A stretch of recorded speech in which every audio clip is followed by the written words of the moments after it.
What's the meaning of ACLU?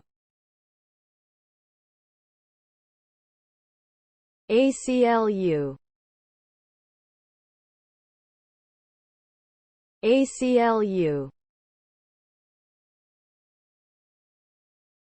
ACLU.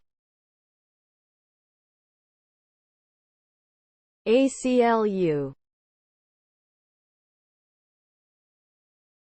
ACLU. ACLU stands for the American Civil Liberties Union, which is a nonpartisan organization dedicated to defending and preserving individual rights and liberties guaranteed by the Constitution and laws of the United States.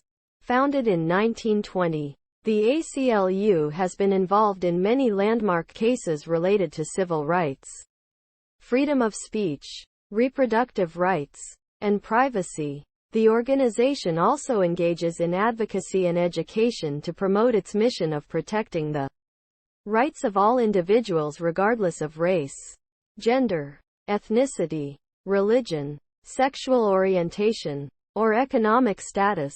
The ACLU is one of the most active and influential civil liberties groups in the United States, with over 1.75 million members and supporters.